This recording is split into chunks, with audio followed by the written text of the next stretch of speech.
Teresa Gallicanos. Superstar. This is so wonderful. Friends and teachers, and I don't think this is too strong a word, they're heroes.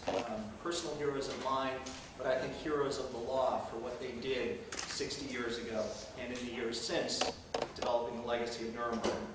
I would like to redefine my topic a little bit. The program says the crucial role of Robert H. Jackson. And I think really it's better to think about multiple roles.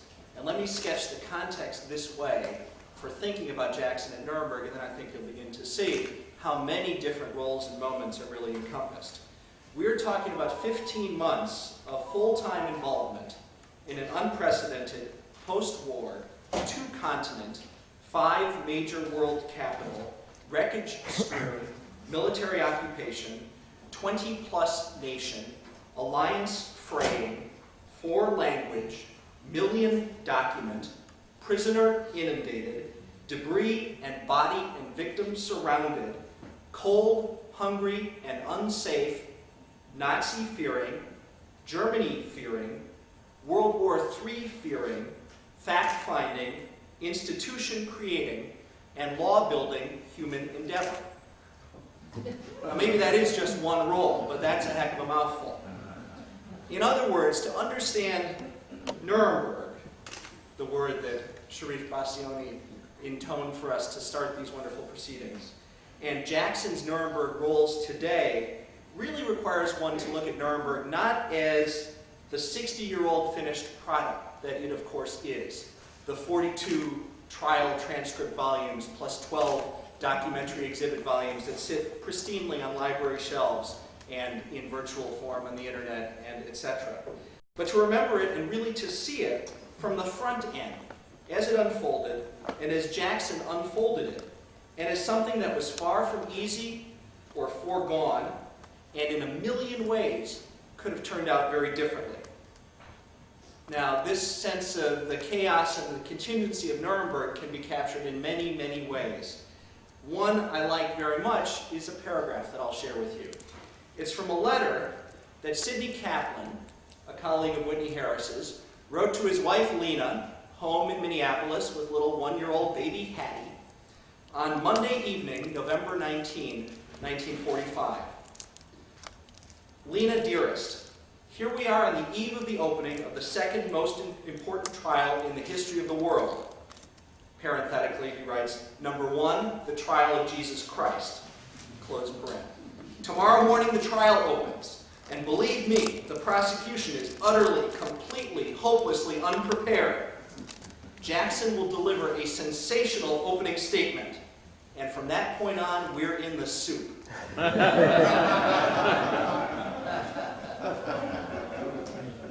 Now, Nuremberg was about that year of soup and flailing and accomplishing and surviving and building what we're here celebrating today. It was all of those things and many, many people, and it's, of course, an honor to be with some of them here. At the top, however, it was Robert H. Jackson. And of course, someone else could have done that job, although frankly, in historical hindsight, I'm hard-pressed to think of a good alternative name that might have filled the shoes and allow us to be here today in anything like the same fashion. And as Nuremberg's leading man, its accomplishments and its legacies bear Jackson's imprint. So what I'm going to talk about briefly, and in an utterly summary fashion, I assure you, is Jackson's background and then Jackson's Nuremberg. Jackson's background is an amazing life, an American story like few others. It's the farm boy birth. It's the small town upbringing. It's the woods and the horses and the trees and the plants. It's small town schools. It's no college education whatsoever. It's only 1 year of law school. It's becoming a lawyer in 1913 at age 21, mostly through the apprentice system. It's 20 years of private practice in Western New York State, during which he rose to be very highly regarded, the president-elect of the ABA, House of Delegates, a member of the American Law Institute, an accomplished trial lawyer, appellate lawyer, corporate lawyer, city lawyer, counselor, and advisor. But fair to note, never a legislator. It's also a life of democratic politics, and it's a relationship with somebody he meets when he's only 19, and this fellow is only 28. His name's Frank Roosevelt. He's a freshman state senator from Dutchess County, New York. Neither one of them would have expected where the other was going to get to, and of course Frank Roosevelt, heck of a surname for a political neophyte, wrong party, but becomes, of course, Franklin, becomes the president, and becomes Jackson's key relationship, and of course, benefactor, elevator, and dear friend. And in 1934, when that Franklin D. Roosevelt is now president, he brings Jackson to Washington. And Jackson rises meteorically through government positions. 1934, Counsel of the Bureau of Internal Revenue in the Treasury Department. 1936, Assistant Attorney General in the Tax Division. 1937, Assistant Attorney General heading the Antitrust Division. 1938, Solicitor General of the United States. 1940, Attorney General of the United States. 1941, Associate Justice of the Supreme Court. Few resumes have a 7-year run like that. It's dizzying.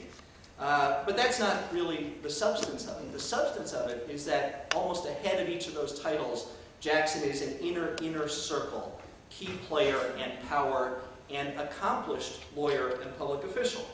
He prosecutes, and he becomes a national headline name in 1935, Andrew W. Mellon, the former Secretary of the Treasury.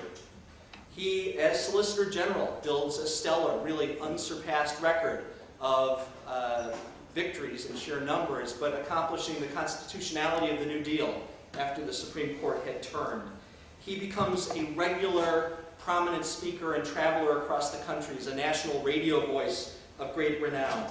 He's known generally as FDR's trusted, supremely capable lieutenant, and at times is well known as FDR's favorite to succeed him as President of the United States.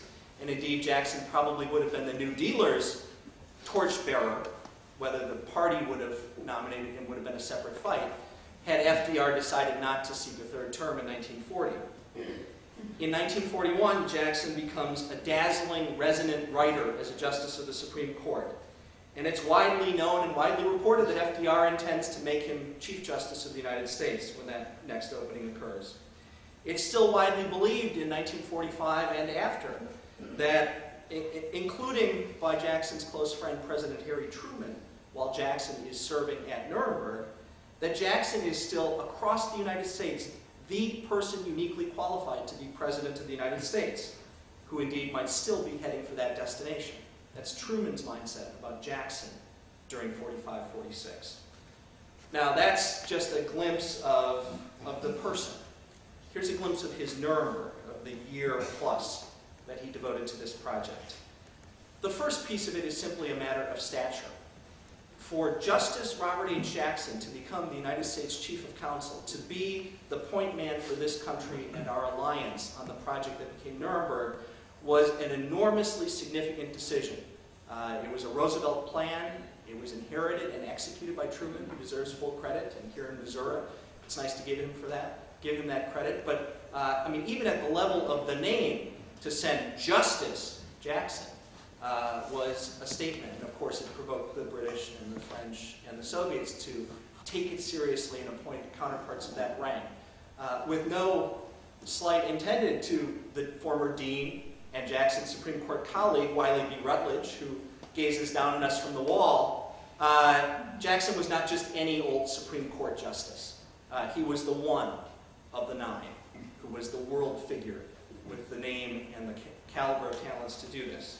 Another piece, Jackson had relevant experience, not just the resume I've given you, but literally on the theoretical foundation of Nuremberg. Jackson wasn't just his jobs, he was policy involvement. And as Solicitor General, and entirely during his 18 months as Attorney General, the legal foundations of Nuremberg are Jackson's job.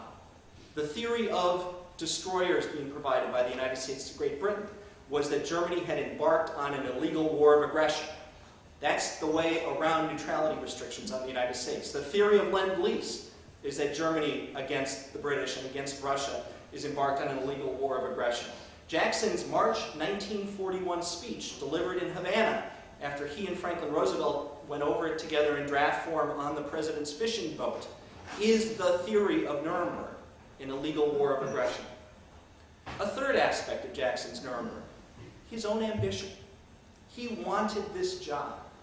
In a sense, it was his war service. He'd gone on the court in July of 1941, and then, of course, the world changed. He volunteered to leave the court, and Roosevelt frankly said, "You're not much of a warrior. Stay put. I want you to become known as a justice, and I'm going to make you chief. But after the war, there will be something you're uniquely qualified to do."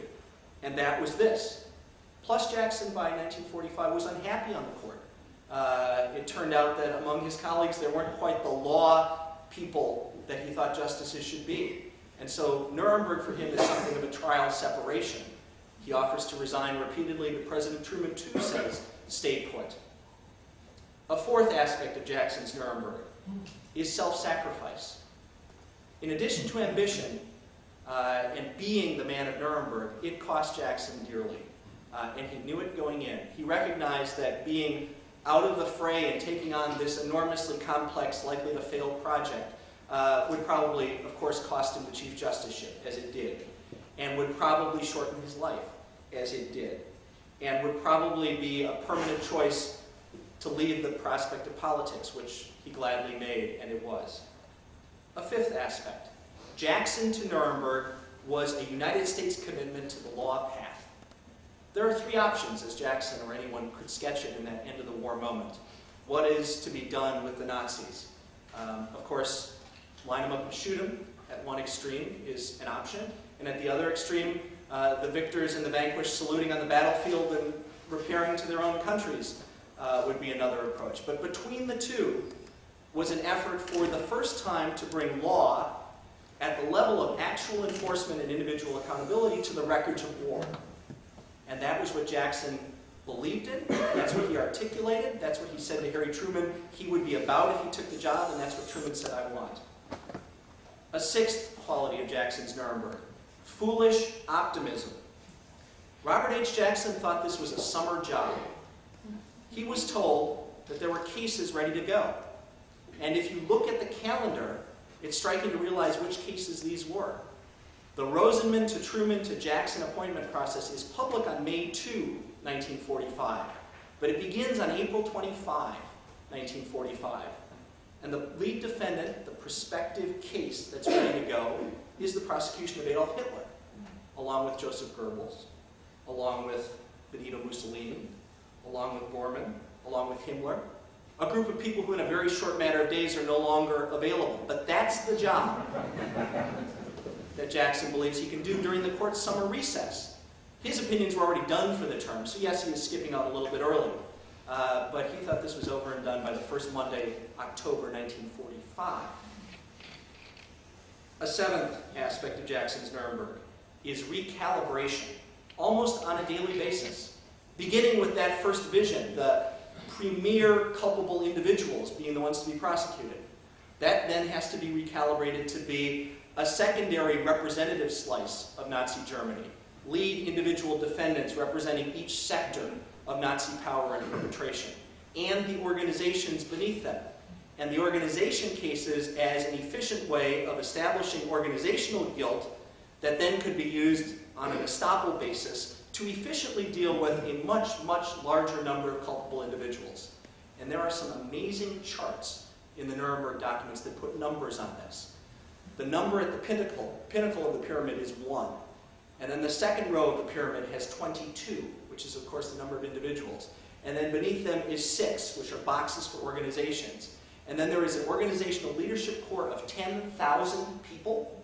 And beneath them, there are 70,000 principal organizational perpetrators on this pyramid of prospective defendants. Now that's a second wave, as Sharif might put it, vision after Hitler's gone, and of course Nuremberg turns out to be nothing like this. But I think it shows you the daily recalibration that is really part of it. Another aspect, early and effective articulation. Jackson's Nuremberg is remembered, of course, for the opening and closing statements, and I will mention that. But Jackson's public articulation of Nuremberg began much earlier. It began in June of 1945 when he wrote a public report to the president after his first visit and preliminary visit with the British during May and early June. And Jackson writes there a blueprint for everything that follows. And it is a beautiful, sparkling document which was published in every newspaper in this country. It led to a flood of enlistments and applications, including some from St. Louis, which I'll mention. And it is from Jackson's mind and pen. It also brought the British on board, which is why the London process, which comes next, is an American-British worked-out arrangement and diplomacy after that. But that's the next role. Jackson's job turned out not to be a turnkey operation. It turned out to require diplomacy, a whole summer of hard diplomacy. The records of the London Conference are really quite amazing reading as diplomatic records go. And the process includes a Jackson willingness to go it alone in the end. He travels to Potsdam, and he's part of the high-level decision-maker meetings, which interestingly don't include the president, but include the people who are really running things at Potsdam, Secretary of State James Burns, and John McCloy, and Charles Fahey, and other generals, and Robert Jackson. And Jackson, from them, for the United States, has an utter, complete blank check power to blow up the negotiations, in effect to commence the Cold War, if the French and Soviet objections don't recede. He comes back from Potsdam and delivers that message, and within days the London Agreement is reached. The London Agreement itself is the next part of Jackson's Nuremberg. We've heard a bit about it, and it's an amazing document, I think. It defines the crimes. It establishes a system of due process, a public trial, an independent judiciary, a burden of proof, defense counsel and resources, rules of evidence, defenses in, and of course some defenses not permitted. But it is something of a foundational legal document, and that's Jackson's accomplishment in London. Then Jackson's Nuremberg includes a level that I'll refer to as staffing. The incredibly talented group of people with which he surrounded himself during this project. It included his own son as his executive assistant.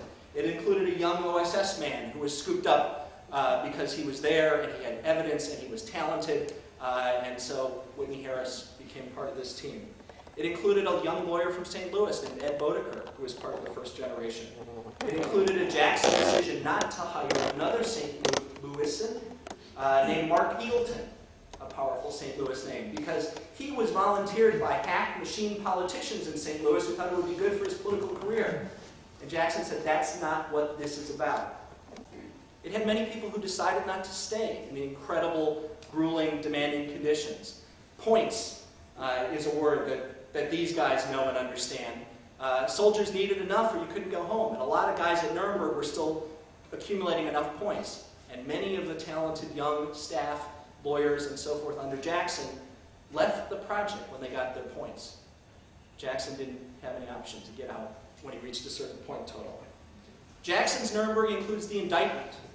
The indictment's principal drafter, actually, is someone who's still with us, a sterling lawyer and American legal thinker, Justice Benjamin Kaplan, Royal Professor Emeritus from Harvard Law School, a distinguished career in the Massachusetts Supreme Judicial Court, and now in very frail health. But the legal talent and expertise, including criminal law giants like Sheldon Glick, were part of that drafting process and that indictment. Jackson's Nuremberg included Germany. By that I mean occupation government. By that I mean denazification.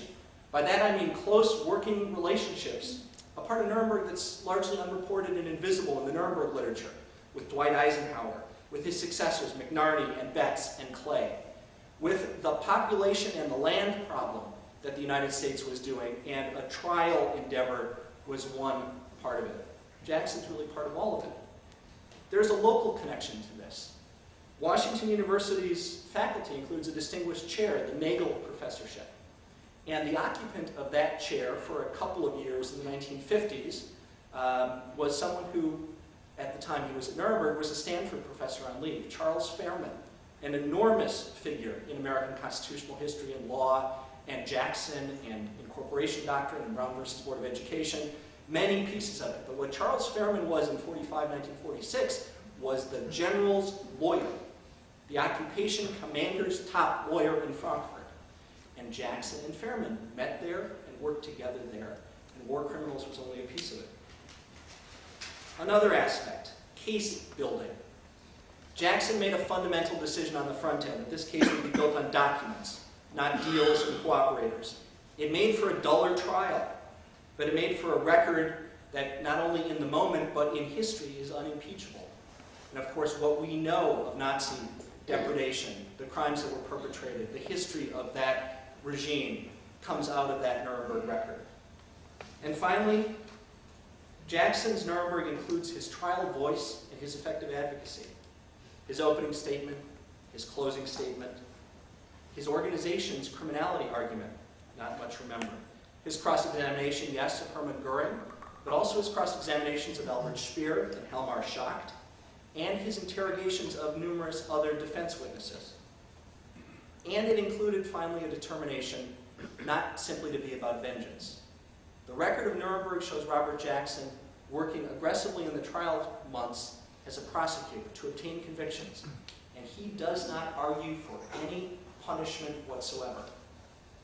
He leaves that to the tribunal. Of course, he personally believed that enormous punishment was justified, and he had no qualms about the enormous punishments, the fatal punishments that were allocated to some of the defendants. But he had a role limitation view of his responsibility as a prosecutor, which was part of the independence of the judiciary that the London Convention set forth.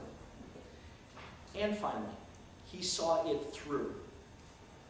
Jackson's closing argument on July 26th is one way that he saw it through. And then he came home to prepare for the opening of the Supreme Court term. But then he returned to Nuremberg for Judgment Day. And this was Jackson's September 30, 1946. This was seeing it through 60 years ago today. He returned with a delegation of trusted and former colleagues, including some of the people he had fired. When they got back to Nuremberg, they found that the house he had occupied, requisitioned from a German family, had been passed on to Telford Taylor, so Jackson was now homeless. There was a big VIP house, but it was filled with VIPs, and Jackson and his group stayed up under the eaves of the attic.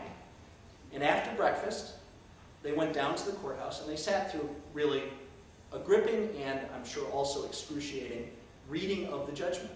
It took 2 days. September 30th was the judgment about the legal theories of the crimes and the organizations.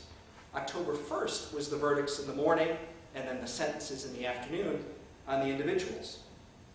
And what Jackson heard during the reading of that judgment, and the next day's judgment, was a vindication and a corroboration of everything that had been in his mind and in his efforts for the whole 15-month process. The crimes, as recognized by the tribunal. The convictions, as returned by the tribunals. Although it stung in the moment, the acquittals of 3 defendants that were returned by the tribunals, which Jackson, with a little distance and reflection, came to understand as the most concrete proof of the fairness of the Nuremberg proceeding. And so, Robert Jackson's Nuremberg, the Nuremberg of all who in that generation built those trials, they won.